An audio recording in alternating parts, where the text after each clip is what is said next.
It's time now for the Casey Ingram Show on WSTU. The opinions expressed are those of the program host and guest and not necessarily those of WSTU. WSTU does not endorse products that may be mentioned. Any reproduction or retransmission of the broadcast is strictly prohibited without written consent of WSTU. It's time to call in with your questions and comments at 220-9788, 220-WSTU. And now, here's Casey Ingram. Tired of lines at the boat launch? Sun damage or not using your boat because of the hassle? Call Meridian Marina and Yacht Club because we do all the work so you can enjoy your boating lifestyle. Restore your boat inside, launch it with a wash, which is 30 minutes notice, and rinse it down before putting it back. We do the work so you can enjoy your day on the water. Call us up at 772-221-8198. That's 221-8198. Or visit us online at meridianmarina.com for more information. You can sign up for a weekly notification of who the special guest or guest will be in the studio at my website, thecaseyingram.show.com. It's a great way to know who's going to be coming up in the coming weeks as well. Again, that's at thecaseyingram.show.com. And finally, Stewart Downtown Auction. Love auctions? So do we. Auctions are a great way to get a good deal and see items that you never knew you even wanted. Come explore our inventory of estate items and bid on your treasure and leave with a fun memory. When you're serious about selling, so are we. Associate Auctions and Stewart Downtown Auction provide a complete solution to real estate and personal property assets throughout the Treasure Coast. Real auctions, real results. Associate Auctions and Stewart Downtown Auction in Stewart, Florida. Call Casey Daniel, your auctioneer, 772-291-2806. Again, call Casey Daniel, 291-2806. Well, in the studio this evening, we have another Meet Your Candidate, and very happy to have as a return visit Rick Kozel, who's running for Florida House District 82 on the Republican ticket. And I want to let everybody know that we're not taking calls over the phone, but if you have a question for Rick, I'll be watching the Facebook Live feed. You can put your comment in there. So, Rick, how are you doing this evening? I'm doing great. It's good to be with you as always. Thanks for having me. Good to have you back. I have to say, Rick was my guinea pig when I did the virtual interviews, and actually the show went quite well. Our first show, if you remember that. That was a good one. It was a lot of fun. So a lot has happened since then, Rick. I mean, your campaign, just tell us a little bit about what has been going on. Yeah, we're on fire. We're 3 weeks from the end. The election is August 18th. This is the Republican primary for Florida House District 82. We've got a great conservative that's retiring. Mary Lynn Magar has been there 8 years. She's term limited. This is the district that covers northern Palm Beach County and the bulk of Martin County. It's super important. You know, having a good representative in the Florida House it is no joke. The Florida House is the most conservative voice that we've got in Florida. We have almost a supermajority, which means we can get real things done for conservatives there. It's really vitally important that we have somebody that has the ability to get up there, get things done, lead, has a strong track record for conservative values and being involved in conservative organizations. And just couldn't be more excited about the prospect of getting it done. It's just 3 weeks from today, actually, is the election. We're catching fire. All the big endorsements are coming out. We've got sign waving going on today at 5 o'clock at County Line Road. We've got sign waving going on at 6 o'clock at Cove Road. It's pedal to the metal right now. So baby. Clearly you can't be at the 5 o'clock one because you're here in the studio with me, but you'll be down at Cove Road at 6? That's right. What am I saying? It's going on right now. That's the super volunteers. That is awesome. Carrying the water right now as we're doing this interview. Yeah. Great amount of volunteers that have been out there, and that's what makes this campaign so fun and watching it catch fire. So, Rick, tell us a little bit about yourself. You talked about somebody with conservative values and somebody that's been involved with conservative organizations. Tell us a little bit about yourself. And you said it, the value of the volunteers, the grassroots army that we've put together here is just, that's kind of the linchpin of who I am. It's why I'm so passionate about this campaign and why I think we have a chance to get it done. I've been here 30 years. This is the community where I grew up. My family came down here when I was 6 years old. I grew up here on the Treasure Coast. You know my story a little bit, but I've lived the American dream. I came from blue collar family. My father started as a repo man, first person in my family to go to college. Couldn't afford law school when I graduated, so I came home here. I built a business in our marine industry, down in the water, doing work on the docks on all the waterfront homes, which is where I came to, have my conviction and my passion about fixing our water crisis. And, I'm a big believer that we need people that have made a payroll. Look, I mean, people are failing us. That the politicians that keep running for these seats are just failing us time and again because they're in it for the wrong reasons. We need people that have made a payroll, that don't need this as a job, that are not afraid to get up there and fight for something. That's who I am. Building that company was how I got my family on its feet. I sold it. I was able to get my law degree from Georgetown. I lived the American dream, and that's what I want for my kids. It's what I want for my neighbors. I'm fed up seeing the direction of this country. I'm fed up seeing everybody, half the country is politicizing this crisis that we're in now, which just should not be a political topic just because they hate the president. I mean, I'm just over this. Politics is not a game. It's got to work for our families. It's got to work for our communities. And that's sort of what I'm about. And, I've been fighting in the grassroots circles here for 10 years. I've been club president of some of the local Republican clubs. I represented Rick Scott. I was his attorney in the recount here for Martin County in 2018, fighting to make sure that election didn't get stolen. I've done a lot for our party, and I believe we need somebody that, that's done those things. It didn't show up and decide they wanted to run for office, but that's committed to conservative ideas and committed to getting it right for our community. And I'm in it, and I'm in it to win it. And we're going to win it. It's going well, and it's all coming together. You are in it to win it, and you do have those conservative values. You have the conservative background. One other thing that really caught my attention when I first met you, Rick, is you're the first one from your family also to get involved in politics. Yeah. Yeah. No, I don't come. Look, I'm in this because I care about this as a matter of policy and getting things done.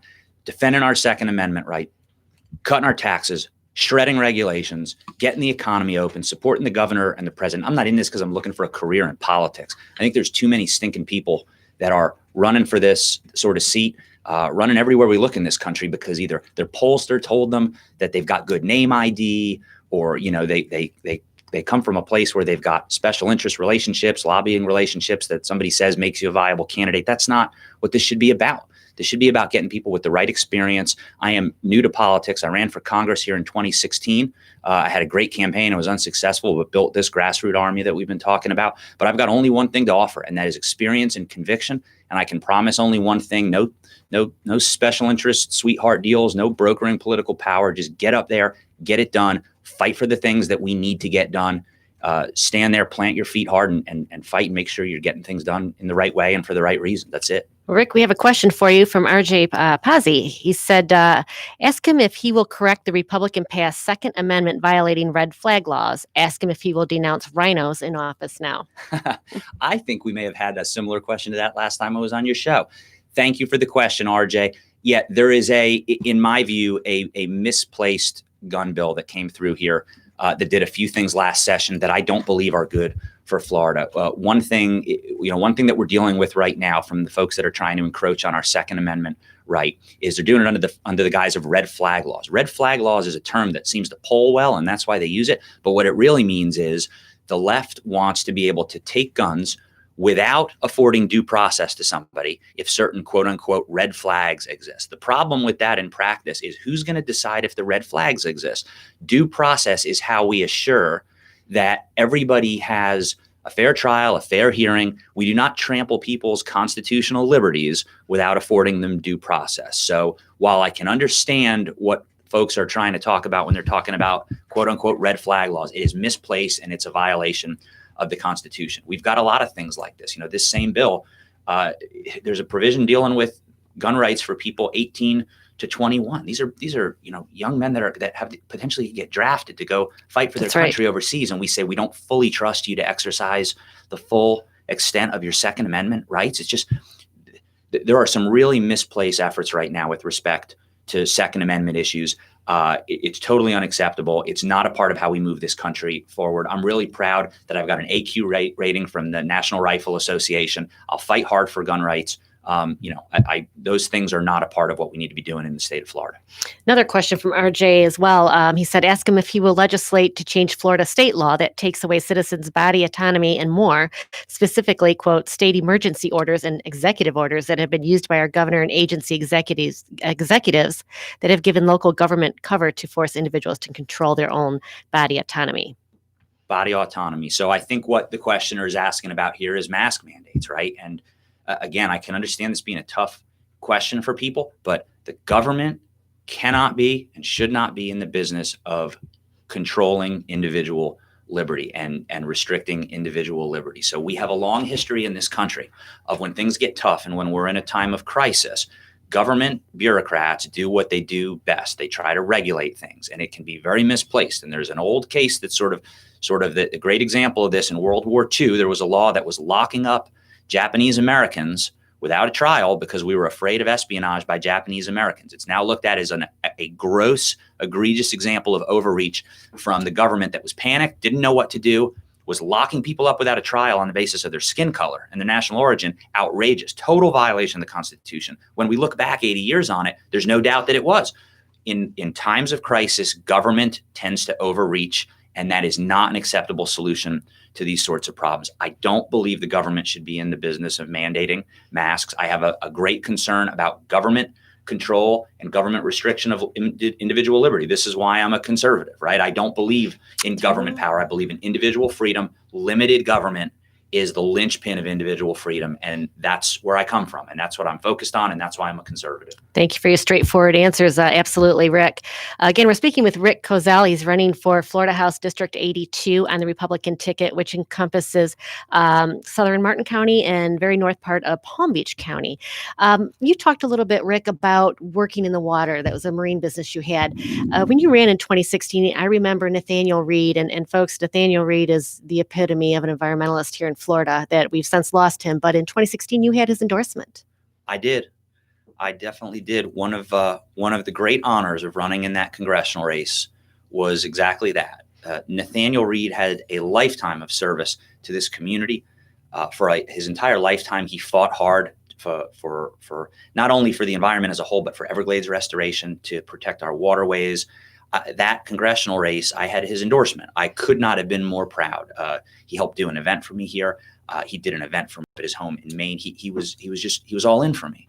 And that was extraordinary. And that was a time I'd never even run for office before. That was my first real foray into politics, at least as a candidate. And Nathaniel believed in exactly what we've been talking about here today, which is that if we are going to get things right, if our government is going to be working for the people, that it has got to be people that are committed to running on experience and conviction and nothing else. All the rest of it is a distraction. People that are trying to politically broker their way to power it's a formula for disaster. It doesn't work. We can't be surprised when they don't do what they tell us they'll do. They're listening to their pollsters. They're saying what their pollsters tell them to say. I was really proud that Nathaniel didn't blink. He got in. I was a new candidate. He supported me. He believed in what I was doing. And it is one of the great honors of my political life to be able to say that he was that strong of a supporter of mine. And as you say, we lost him recently, but what an extraordinary man, and what a great honor to have him with me. He certainly was an extraordinary man. And, the water issues, I would say, is the number one issue in this district here right now. So your experience of working in the water, obviously, you said the right things to Nathaniel Reed to get his endorsement, because there was a lot of people in that race, and you were the one that he stood behind. So that says a lot, Rick. Yeah, well, look, here's where I come from on the water. I mentioned this earlier, but I started my career in the water. So this is not an academic problem for me. Getting this water crisis solved is you can't overstate the significance. We have a tourist-based economy here. We have a marine-driven economy here. I am one of the few people that can seriously say that when those discharges were coming out of the locks, when the toxic water was flowing, I know what it is to be unable to make payroll. I literally know what it is to be able to say that I went out to a job with employees that were ready to get in there and do the work, couldn't do the work, that I could not make payroll that week because of those godforsaken discharges. I've lived this. I don't care about this problem, in the way that a lot of politicians do, which is their pollster tells them they're supposed to care about it. I've lived it. I've got 2 babies. They're growing up here. I grew up here. I grew up on these waterways. They're growing up on these waterways. This is something we've got to get right. People that come here and say, I know I'm supposed to care about this. I've spoken to my political consultants and they tell me I'm supposed to care. It's just, we can't be surprised that they don't fight for it. I've lived this. I'm all in for fixing this one. Oh, absolutely. Let me ask you another question as well. With this district, because it's in northern Palm Beach County, the Jupiter, Tequesta area, and also Martin County, tell us what you know about the district itself. I know that you live in one area and you work in another. Yeah, it's a wonderful district. It spans from Donald Ross Road at Jupiter all the way up to roughly Martin Downs Boulevard on the north side through Palm City. It's kind of a little bit of a jagged line on the north side, but it kind of cuts right through the middle of Palm City, right through Stewart, just south of the airport. This whole area has been my home. So from 20 years ago when I was wrapping pilings out on Dyer Point, to right now, I've got a small real estate office right now. I do about 300 closings a year out of downtown Stewart, where I do transactions all through this district, help people realize the dream of home ownership and buying and selling. And it's a great district for me. I have a great footprint in it. So I've got so many strong supporters that I've done business with, clients, employees. I'm so proud that my employees are support. What an extraordinary thing to have people that believe in you like that. It's really just, I got this great coalition. I've got customers from 20 years ago that saw me as a young man, working without a shirt on my back, trying to get my first business started, that are all in it for me today and are helping me wave signs. And it's just, this community is a great place. I'm proud of the roots that I have here. I'm really proud that in this race I'm running, there's 3 of us in it. I've been here longer than the other 2 combined. One of them moved here back in November after he decided he wanted to run for office here. The other one's only been here a few years down on the Palm Beach County side. I mean, I'm proud that this is my home. I'm not here because I aspire to a career in politics. And I think we need that. I think we need a hometown candidate that is committed and has the support of the community. That's the way you get things done. When you don't have to pander to special interests, you build your strong coalition. You build the folks on the issues that you care about. You build that coalition and that support network, and then you all do it together. You lock arms, and you go up there and you get it done. That's kind of what we're doing here. Absolutely. Another question, RJ just wanted to follow up with his question. How will you fight all the above? And what he's meaning is the people that have already overreached. How would you come back to fight that? How do you fight the overreach?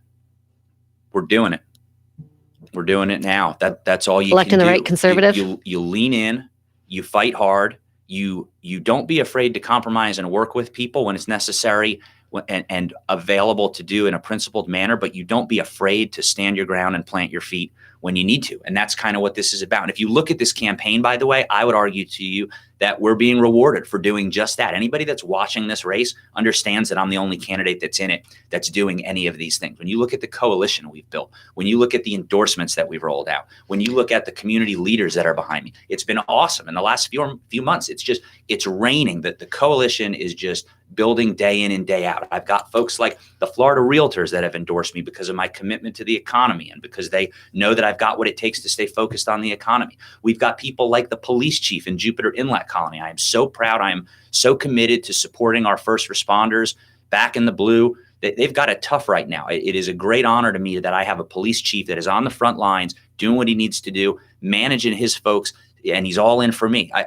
That means the world to me. I've got the mayor of Jupiter. I've got people all around this community. Newt Gingrich's group out of DC, GOPAC, has come here and endorsed me because they believe that there's a leadership opportunity here for a candidate that's running on something, running on strong conservative values and unafraid and unapologetic and going up there to get it done. We're doing this top to bottom and we're building that coalition. And to answer RJ's question, that is the way that we're going to get it done. And that's the way we're going to fight back against this. We're not going to go up there and pander. We're going to go up there with our crew, with our coalition built, and we're going to be strong, and we're going to do this from a position of strength, and we're going to do what we can for this community. That one endorsement you just mentioned, the GOPAC, which is Newt Gingrich's organization, that's a huge one, Rick. That's a tough one to get, and congratulations on that. That is truly, that shows you are truly the conservative here. So the conservative. I'm proud of that. I don't think there's any denying that. Absolutely. Couple questions here. Carl Miller, he's running for CD 18 on the independent ticket. Would you work with him if he became the congressman on infrastructure water, as he's an infrastructure water expert on environmental matters? I'll work with everybody on every issue. I will have an open door. I will be there, willing to listen, willing to fight hard, willing to engage. Absolutely. Julie Griffin, glad you're tuning in. She asks, stand with the little people, not big money. Community is important. How available will you make yourself to the everyday person? 100%. And perfect timing on that question. I think I just said that. It's an open door campaign. Number one, anybody that wants to reach me, reach out on Facebook, reach out by phone, 561-252-5423. That'll ring to me directly. Don't do it right now. I've got it on silent, I think. But yeah, I mean, look, there's hundreds and hundreds and hundreds of people mobilizing together. We're going to have 30 or 40 people waving signs today. We've got 20 or 30 people putting out signs. We've got door knocking. We've got phone banking. This is a team sport politics, and that's what this is. Big money is not a part of what this is. I have raised a lot of money, but that's because I'm running a campaign about conservative values, working like a dog, working harder than anybody else that's in this race, raising that money $1 at a time all around this district, all around the state of Florida. That's how we're doing it. But money isn't what wins races, and money isn't what drives campaigns. What drives it is the hard work and the commitment to the community, and that's what you can count on me for. And Rick, that also shows a long-term and long-time commitment to being a conservative, to working in the Republican Party here, to be able to reach out to all the people you have for all the support that you have. That just doesn't come overnight. 30 years. It doesn't come because you have a family of politicians either. This is Rick Kozal that was working hard for this, and it's coming to fruition here for this campaign. So very impressive. One thing I want to mention as well is you have a great website that tells people a little bit more about where you stand on issues, and it's votekozal.com. You got it. Votekozell.com. It's Kozell is how you spell Kozell. Votekozell.com.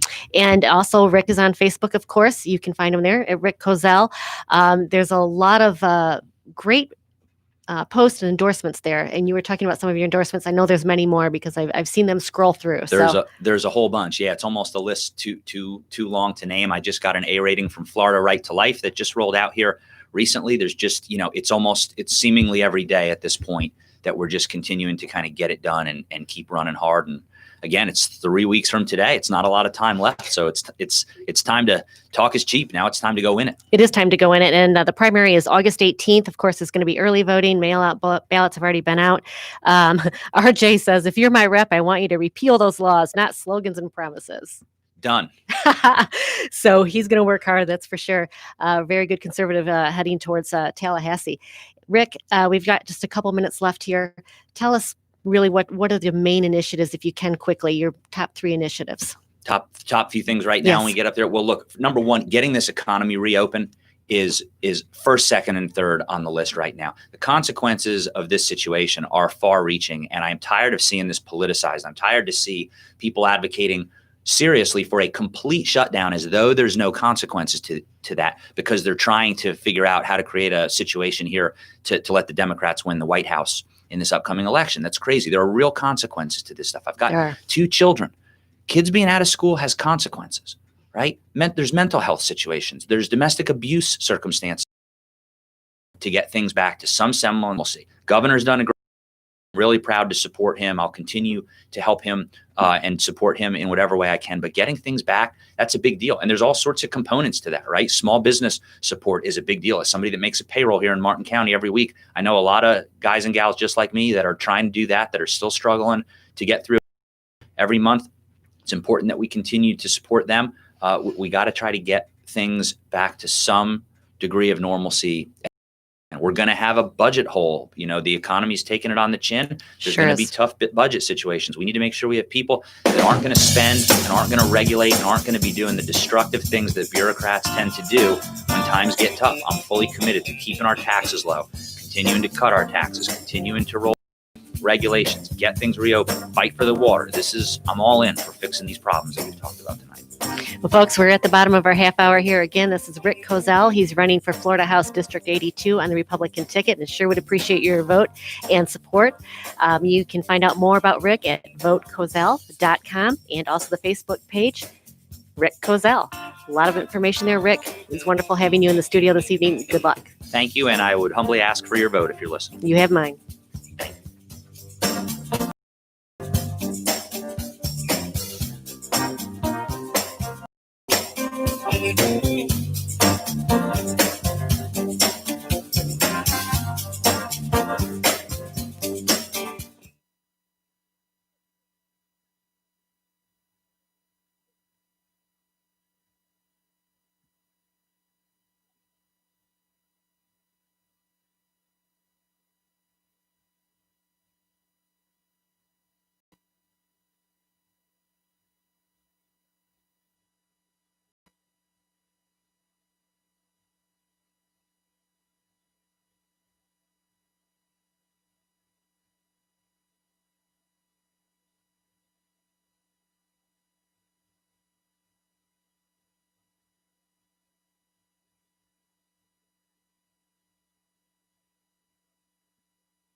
It's time now for the Casey Ingram Show on WSTU. The opinions expressed are those of the program host and guest and not necessarily those of WSTU. WSTU does not endorse products that may be mentioned. Any reproduction or retransmission of this broadcast is strictly prohibited without written consent of WSTU. It's time to call in with your questions and comments at 220-9788, 220-WSTU. And now, here's Casey Ingram. Tired of lines at the boat launch, sun damage, or not using your boat because of the hassle? Call Meridian Marina and Yacht Club because we do all the work so you can enjoy your boating lifestyle.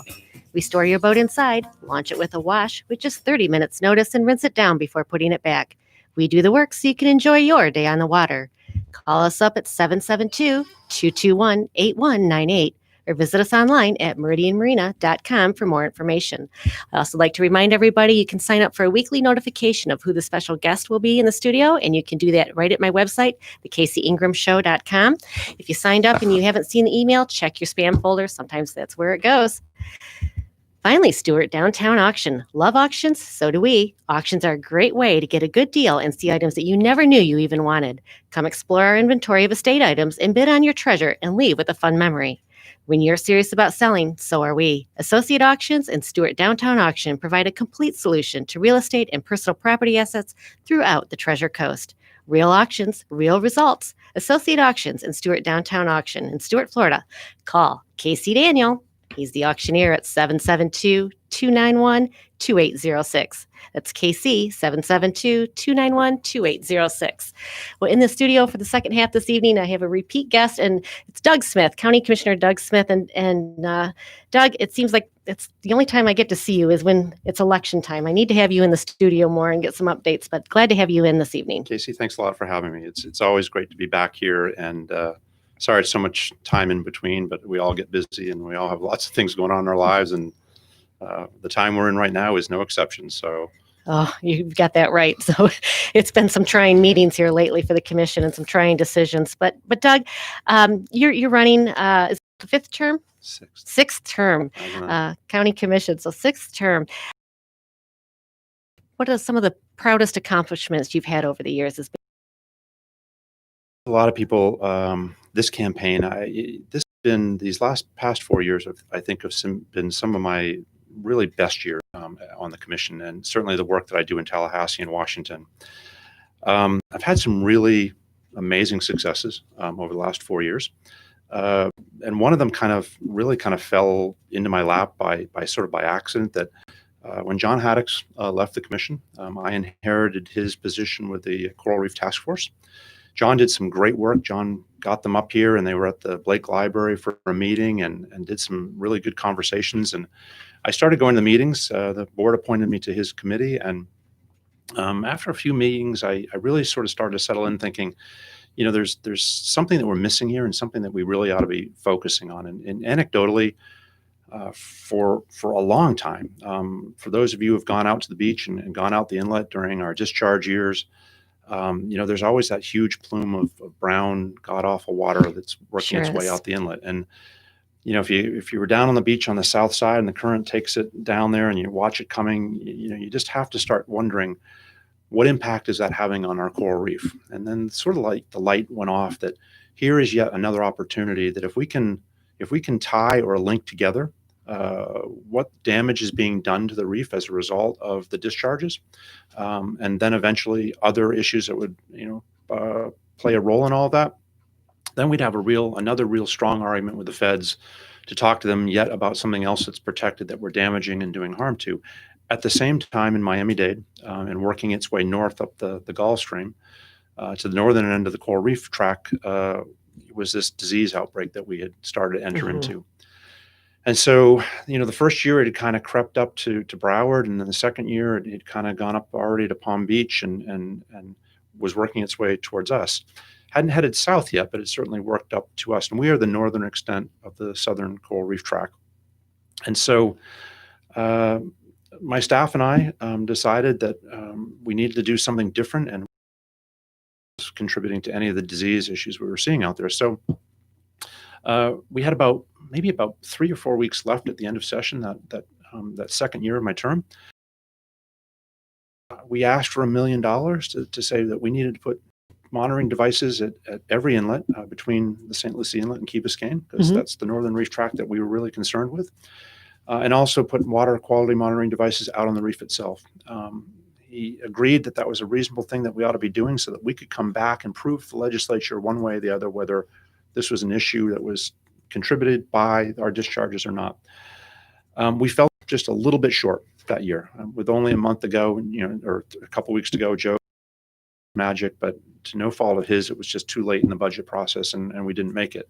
We came back the next year. We got the $1 million from the legislature to put those devices out there. We also got a $500,000 grant that matched the $1 million that the state put up from the feds. And we started working with the EP to really establish an understanding of what was going on out there, which we've been doing ever since. The following year, part of the issue that we also had relative to how that whole structure works with agencies and the legislature and so on, there wasn't really a per se guiding document or language in the legislature that said the legislature shall do this relative to coral reefs. So we came up with this idea that if we drew a box, on a map, a box around the coral reef from St. Lucie Inlet to Key Biscayne, which we called it the box, and if we could get that passed in legislation that defined the parameters of the coral reef, that would give us standing with the EP to do a lot more than what we could do prior to. That third year, we passed that legislation, and that really kind of has launched us into where we were, or where we are this year, relative to the support we've had from the governor and the legislature to put a whole bunch of money towards both the issue of dealing with the coral reef disease and bleaching and discharges, but also thinking about what happens next. So we've lost more than 50% of the coral reef. Wow, what a We've shame. lost a ton of the species out there. One of the largest coral heads anywhere on the continental United States died within a month when it got its disease, and it's the size of maybe a Volkswagen Bug and a half, and it's gone and dead off of Fort Lauderdale. So now the challenge in front of all of us is to make sure that we have thousands and thousands of samples from the reef from our end all the way down south, because the disease now has spread all the way down into the Keys and out to the Marquesas. It also transferred from us down into the Caribbean basin. And unfortunately, they've got now the same issues that we were dealing with. So we've really made some major strides with the Fed. Another project I've been working on, and we've gotten, again, just so close, and then you end up in a COVID year that we are, and it's difficult to get to Congress and work the halls up in Washington like we usually do. But we have been working for the last 2 years on getting what we call the reauthorization of the Coral Reef Act done in Washington, which will do a couple things. In its current structure, it sends grant money to NOAA, and NOAA does research work and does work with the coral reef. But we discovered that there are times, and whether it be any of our 7 territories of the United States or Hawaii or us, that if there's an outbreak or there is a disease event that happens, we really need to plow more money into that to understand a lot faster, a lot quicker what's doing it, what's happening, so that we don't lose the species that are out there that we have lost. So a component of the reauthorization is to reprioritize and put some new language in the Reauthorization Act that would guide Congress and guide the agencies to direct more money when it was needed. And when it wasn't needed, it goes to the regular grant programming the way it would do. The next really 2 big things, I know this is sort of long-winded, but it all kind of comes together. Very interesting. Is that, for my entire term in office, I have really hoped and wanted that we would have a commission majority at some point that would accept the idea and really work on the idea of eliminating all of our septic tanks in the urban unincorporated areas of Martin County. And I say unincorporated because you have the city of Stewart, which we don't really have any control over as to how they do and what they do with their policies. Thankfully, this board that we have currently was very supportive a couple of years ago. And we started moving staff in the direction of saying, look, doing septic tank replacement project by project or neighborhood by neighborhood, when a neighborhood petitioned us to do it, will never get us to the point where we eliminate the 10,000 plus or minus septic tanks we still have out there. And so we developed a plan. We kind of modeled it a little bit after Monroe County in terms of the cost that's associated with doing that kind of a project. And we also said, look, if we've got 10,000 tanks, 10 years, 10,000 tanks, and removing them would be a really super objective to kind of hit. So that project is full in swing. We have gotten the price down some. We need to still get it down further. Again, the legislature, governor this year have put a significant amount of money into septic tank removal, specifically here on the East Coast with the Indian River Lagoon and the problems we have there.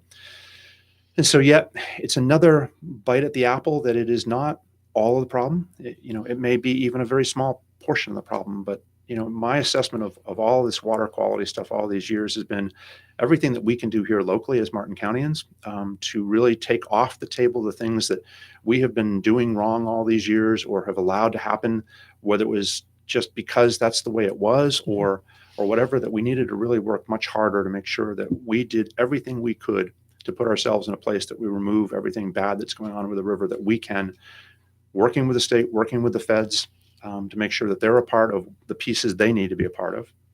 And then lastly, and this was kind of another interesting thing that just kind of fell in place. When I was chair of the county commission, chair of the regional planning council, a former employee came to me and said, we still have this huge problem in Florida with biosolids.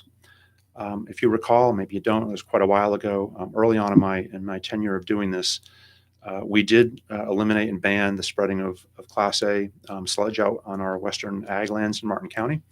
And it took a few years to really get a handle on that and make that happen the way we all envisioned it would. But there's still AA biosolids that get processed, that we send our waste off to a facility that does that. It dries it, it compacts it into a much smaller granular kind of size of a fertilizer base. And unfortunately for all of us, the AA biosolid becomes a fertilizer, or it comes under the Department of Ag. And so it's not really regulated the way that it needs to be regulated. So we came up with this idea 2.5 years ago of doing a biosolids conference down at IRSC. Regional Planning Council took the lead on it, and we set up speakers. We brought in experts in the field. We had universities involved. We had scientists involved. We had over 175 people show up at IRSC for, probably 6-7 hours talking about biosolids, as crazy of a subject as that would be to talk about.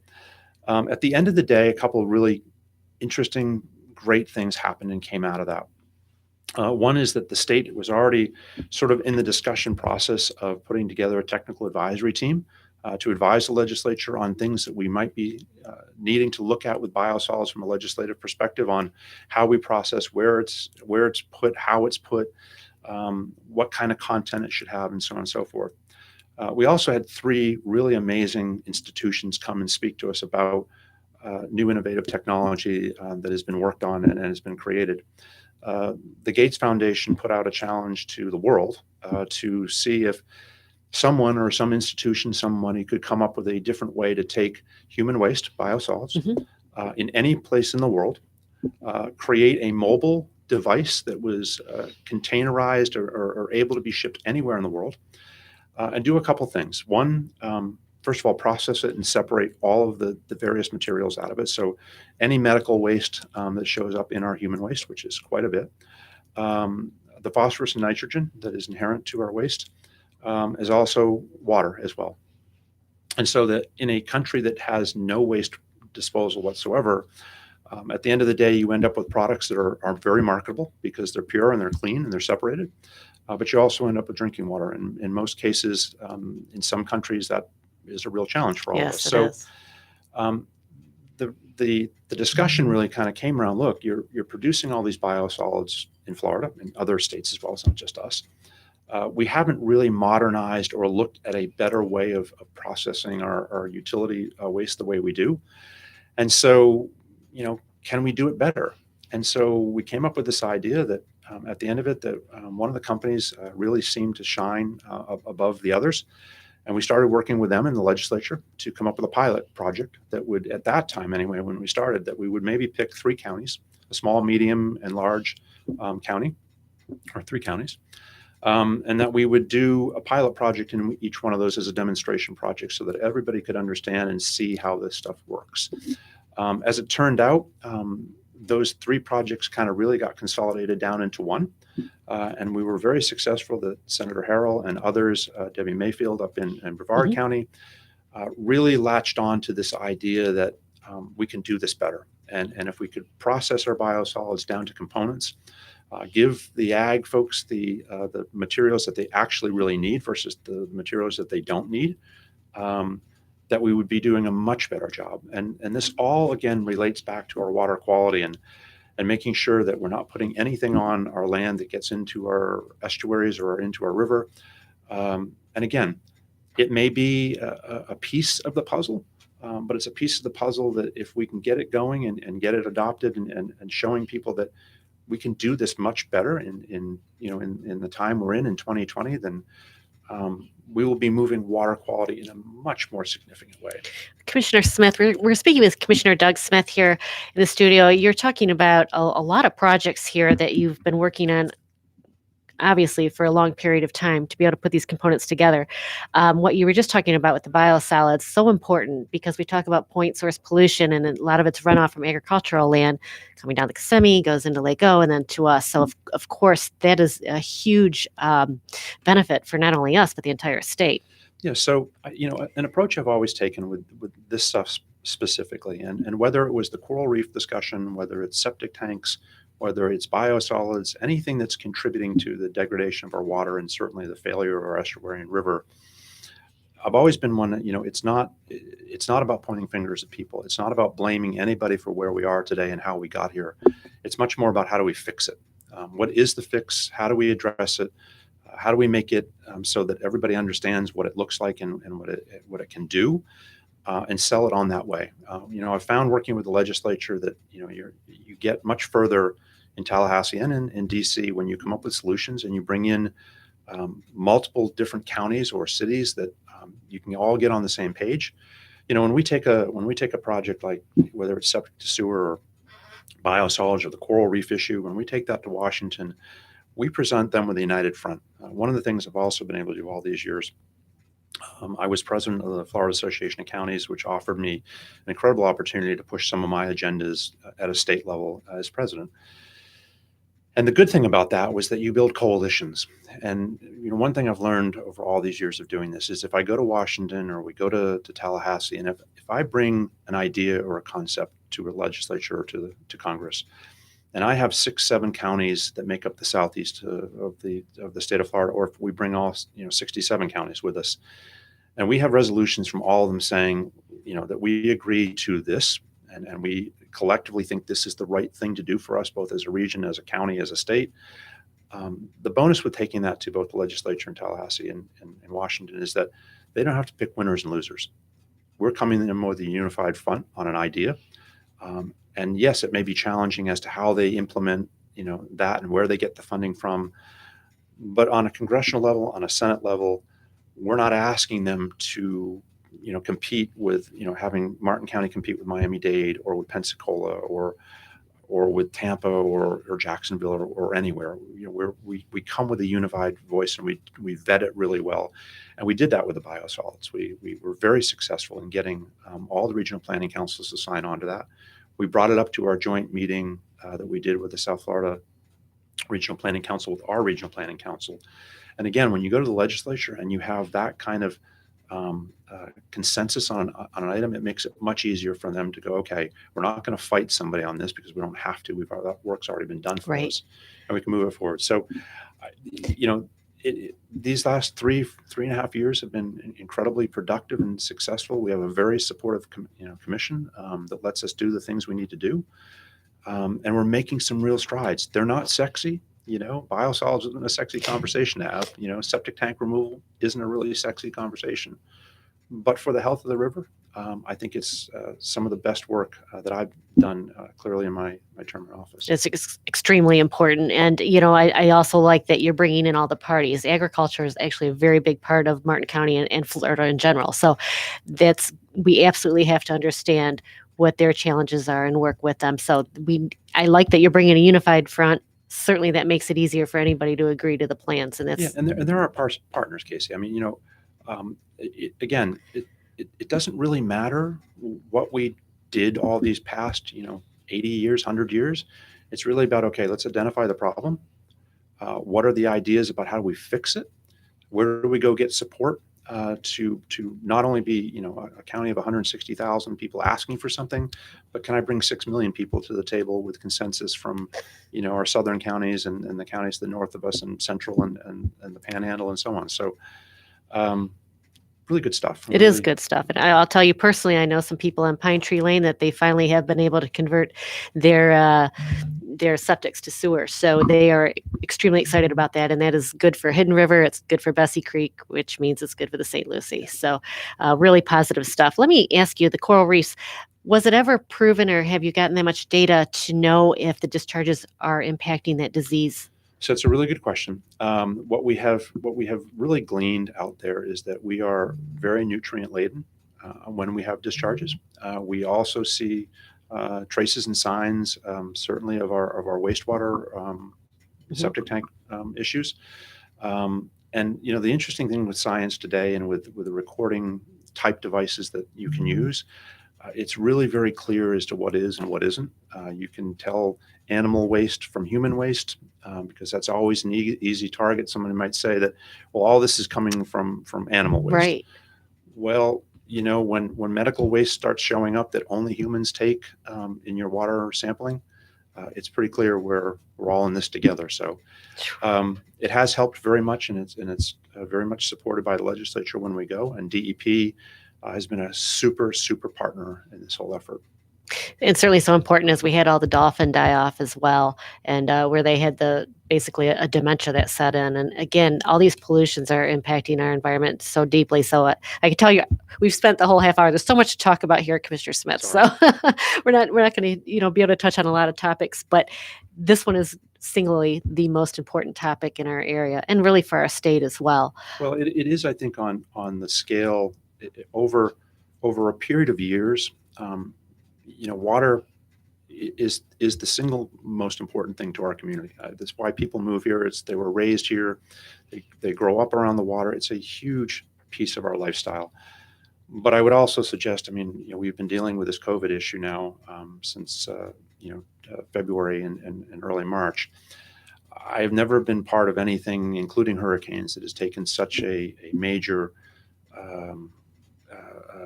role in every decision that we're making. And so you never know what you're going to get dealt. What I love about this job is that you get up every morning, you go to work, and you don't know what's going to happen that day, and the challenges and how you deal with COVID, how you deal with years ago when I was chair during the 2 back-to-back hurricanes, that there's not a playbook for that. There's not something that somebody hands you a manual and says, here's what's going to happen, and you're going to go through this, and this.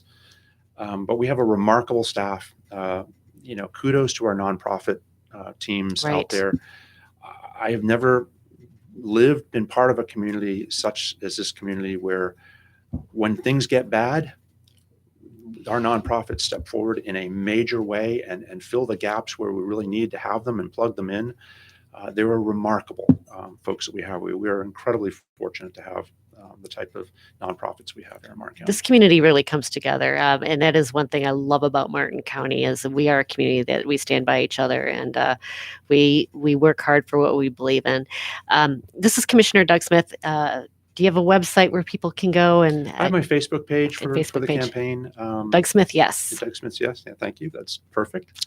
And check out my posts. There are things that I've been working on, and you can actually, because they're still on there from before. I tried to really, in the last election cycle, post like the whole body of work that I worked on, all these years that I've been involved. Because one thing you learn over time that there's a lot in front of us, and COVID is consuming a lot of people's time. Certainly is.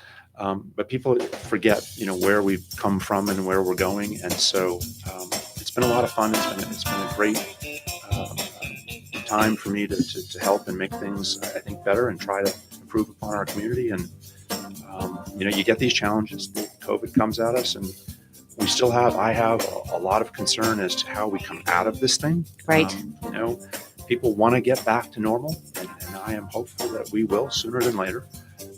But we need to stay focused on that and make sure that we have a plan with the commission to act very quickly as soon as we feel like it's time to start Absolutely. going forward. Absolutely. Commissioner Doug Smith, it's been a real pleasure to have you here in the studio this evening. The primary is August 18, so vote August 18. Early voting before that, of course. And if you have any questions for Commissioner Smith, you can certainly reach him on his Facebook page and reach out through email as well. Thanks a lot, Casey. I really appreciate all the time. Thank you, Commissioner Smith. You have a good one and good luck. Thanks.